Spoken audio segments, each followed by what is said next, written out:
Hello, dreamers and midnight wanderers. You found your way to creepy Chillz, where the dark is gentle and the nightmares are kind. Tonight, let the shadows pull you under. But first, whisper to the void below.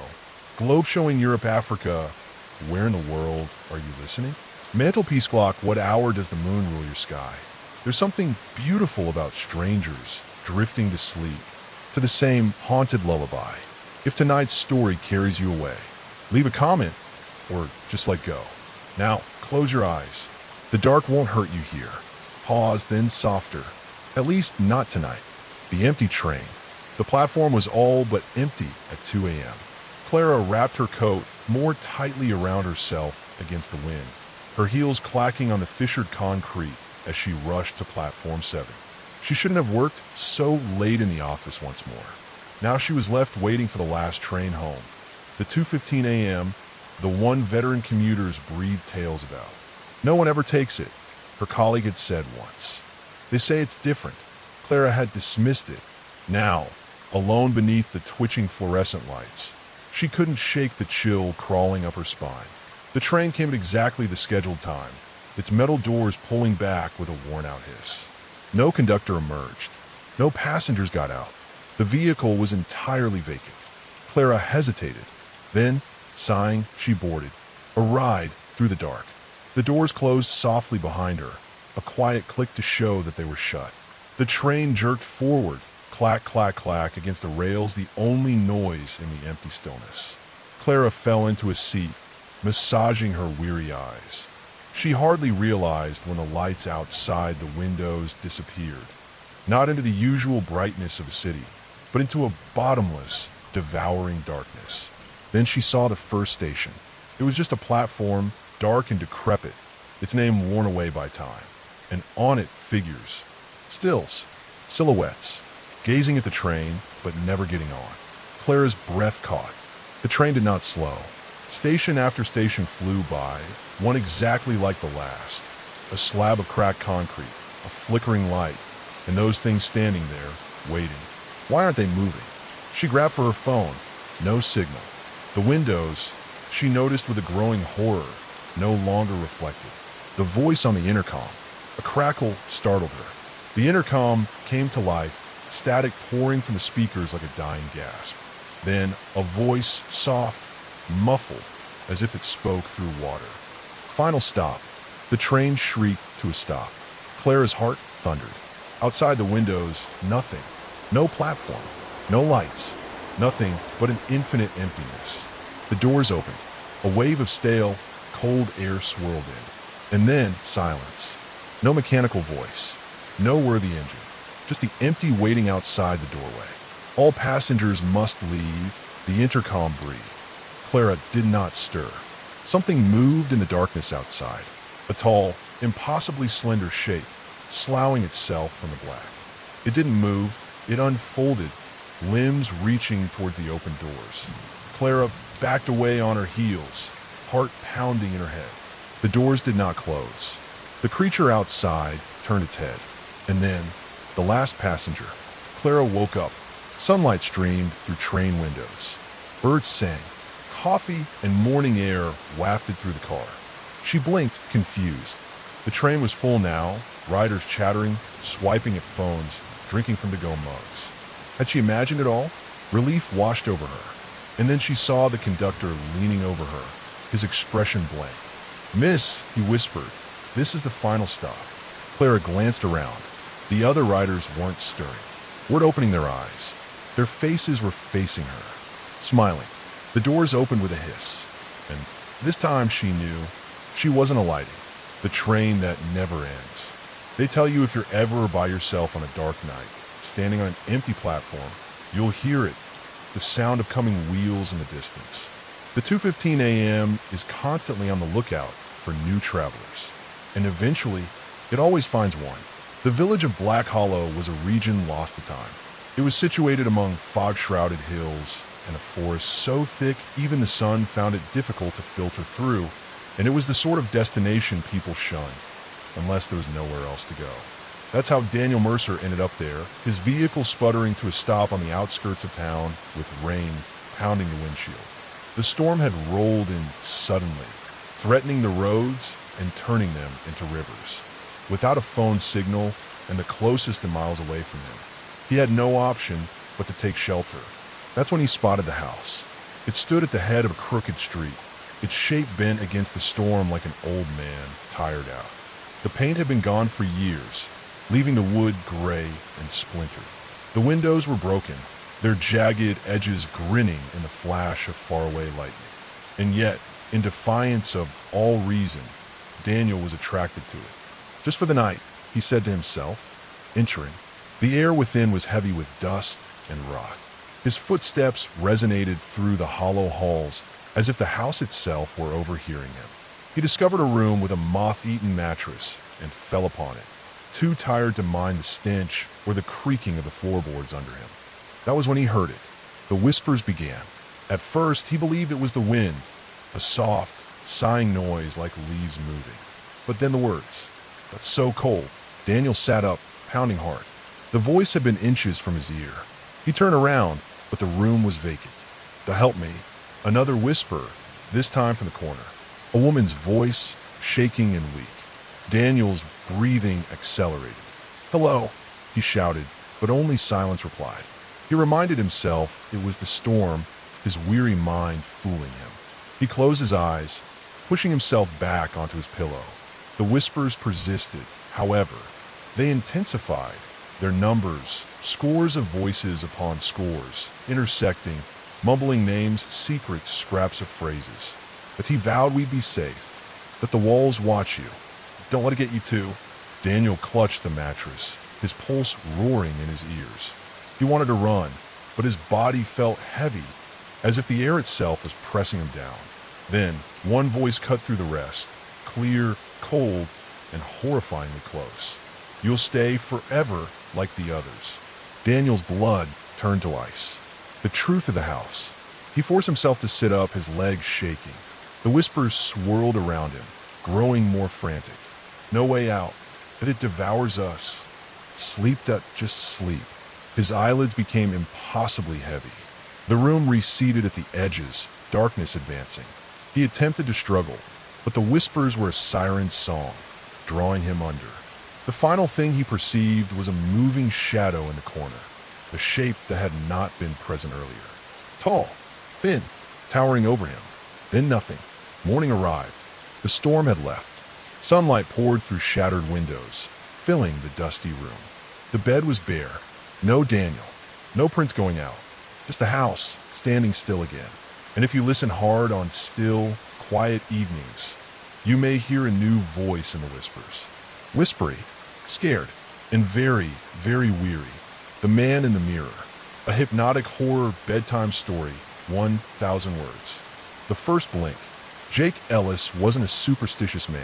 He paid his bills in a timely manner, changed his smoke detector batteries annually, and laughed at ghost stories on beers. But the mirror in his bathroom, that made him nervous. It began 3 Tuesdays ago. Midnight toothbrushing, steam from a shower still curving at the edges of the glass. A flicker of movement where there should not be one. His reflection's eyelids, just his reflections, had closed a heartbeat after his own. You're tired, he said to the empty-eyed man in the glass. The reflection did not reply. The rules of the game. By the second week, Jake formed rituals. Never gaze straight at the mirror in darkness. Always leave the bathroom door slightly ajar. Count blinks, 1, 2, 3. Real and reflection in perfect synchrony. It worked. Almost. Until this evening. The night it smiled back. 3:17 a.m. The red numbers lit up Jake's digital clock as he barefooted it to the bathroom. The tile chilled his toes. He flipped the switch and stood stock still. His reflection was already there, not replicating his shocked stance, not imitating his labored breath, just standing there, hands against the glass like a prisoner gazing at his captor. Blink. Jake's eyelids flickered. The reflections remained open. Then, let me out. No voice, just lips moving and flawless, ghastly sync with the whisper crawling down Jake's spine. The reflection's grin stretched wider than human jaws can manage. The switch. Jake fell back, shoulder into the doorframe. His heartbeat thundered in his ears. The reflection, his reflection, never shifted to copy him, only cocked its head, stretched its smile, dragged its fingers down the glass with a silent screech. He fled. The bathroom door boomed shut after him. Lock self-engage click. Something thudded from within. Morning light. Jake. His roommate Mark's knuckles rapped his bedroom door. Dude, you left the bathroom sink on all. The sentence perished as Mark shoved open the bathroom door. The mirror was misted, but no water flowed in the shower. The faucet at the sink poured ceaselessly, water spinning toward the drain in flawless spirals. And in the glass, Jake's face glared back, pounding, silently screaming. Mark extended, and the reflection shook its head. The new tenant. They never located Jake. The police report indicated the bathroom door was locked from the inside. The mirror was replaced during the renovation. But occasionally, when a new tenant brushes her teeth at midnight, she swears her reflection says words she can't hear. And in Jake's former apartment, the mirror still remains in the basement storage unit. Waiting, watching, knocking. The first blink. Jake Ellis wasn't a superstitious man. He paid his bills in a timely manner, changed his smoke detector batteries annually, and laughed at ghost stories on beers. But the mirror in his bathroom, that made him nervous. It began 3 Tuesdays ago. Midnight toothbrushing, steam from a shower still curving at the edges of the glass. A flicker of movement where there should not be one. His reflection's eyelids, just his reflections, had closed a heartbeat after his own. You're tired, he said to the empty-eyed man in the glass. The reflection did not reply. The rules of the game. By the second week, Jake formed rituals. Never gaze straight at the mirror in darkness. Always leave the bathroom door slightly ajar. Count blinks, 1, 2, 3, real and reflection in perfect synchrony. It worked, almost, until this evening. It worked, almost, until this evening. The night it smiled back. 3:17 a.m. The red numbers lit up Jake's digital clock as he barefooted it to the bathroom. The tile chilled his toes. He flipped the switch and stood stock still. His reflection was already there, not replicating his shocked stance, not imitating his labored breath, just standing there, hands against the glass like a prisoner gazing at his captor. Blink. Jake's eyelids flickered. The reflections remained open. Then, let me out. No voice. Just lips moving and flawless, ghastly sync with the whisper crawling down Jake's spine. The reflection's grins stretched wider than human jaws can manage. The switch. Jake fell back, shoulder into the doorframe. His heartbeat thundered in his ears. The reflection, his reflection, never shifted to copy him, only cocked its head, stretched its smile, dragged its fingers down the glass with a silent screech. He fled. The bathroom door boomed shut after him. Lock self-engage clicked. Something thudded from within. Morning light. Jake. His roommate Mark's knuckles rapped his bedroom door. Dude, you left the bathroom sink on all. The sentence perished as Mark shoved open the bathroom door. The mirror was misted, but no water flowed in the shower. The faucet at the sink poured ceaselessly, water spinning toward the drain in flawless spirals. And in the glass, Jake's face glared back, pounding, silently screaming. Mark extended, and the reflection shook its head. The new tenant. They never located Jake. The police report indicated the bathroom door was locked from the inside. The mirror was replaced during the renovation. But occasionally, when a new tenant brushes her teeth at midnight, she swears her reflection says words she can't hear. And in Jake's former apartment, the mirror still remains in the basement storage unit. Waiting, watching, knocking. The legend of a night mother. The kids in Black Pine Hollow knew better than to venture the woods at night. They spoke of her around campfires, their voices shaking under the stars. The night mother, who lullabied lost children to sleep. Her voice is sweeter than honey, would say little Sarah Mullins, holding her blanket close.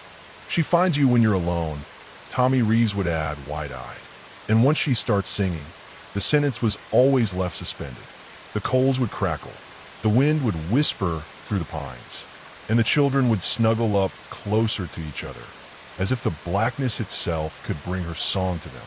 The last camper, Ethan Carter, ought to have heeded those tales. But at age 24, he was too old for fairy tales. When his friends flaked on their camping trip over the weekend, he went solo, himself, his tent, and the seemingly infinite expanse of black pine forest. The first night went uneventfully. The second night, the singing commenced. First notes. It began as a faraway hum. So quiet, Ethan wondered if it was the wind in the trees. He was in a sleeping bag, listening as it became louder.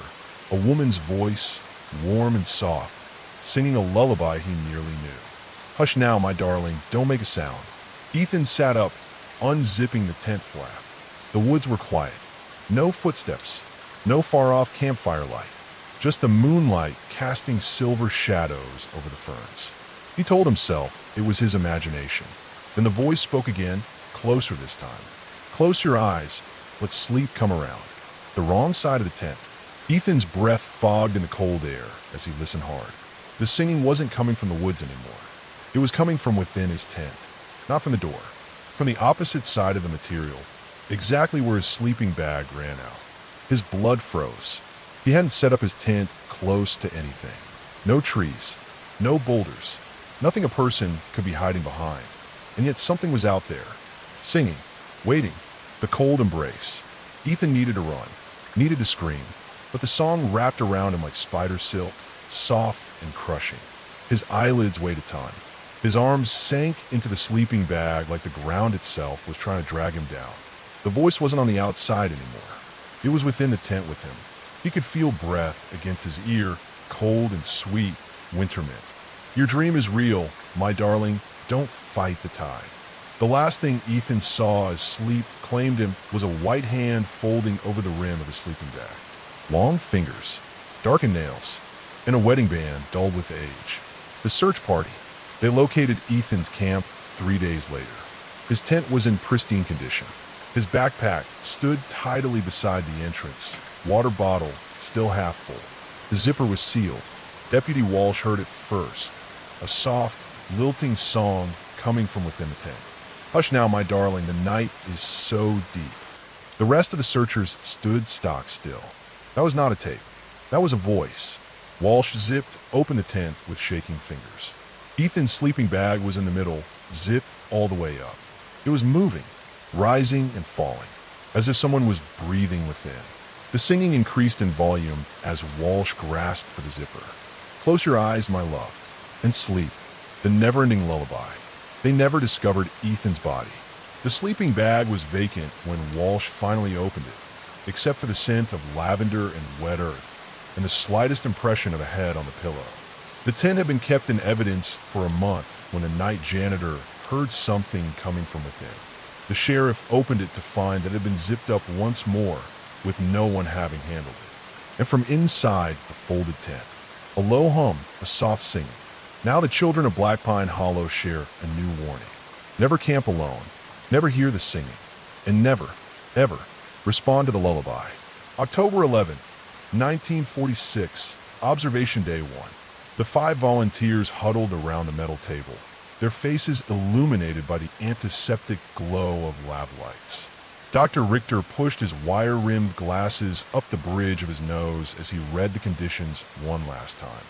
30 days without sleep, $5,000 upon completion, constant monitoring, no outside contact.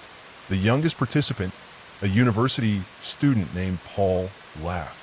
What's the worst that could happen? Behind the one-way glass, the research team looked at each other. They'd asked themselves the same question.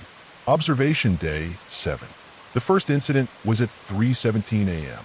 Nurse Langford peered through the viewing port as Subject D, Elizabeth, 28, suddenly sat bolt upright in bed. "Who's standing in the corner?" she whispered. The room was vacant. The other subjects were sleeping soundly. But for 17 minutes, Elizabeth gazed unblinkingly at the empty wall, mouthing silent words. When she finally rolled over, the temperature in the room had decreased 4 degrees.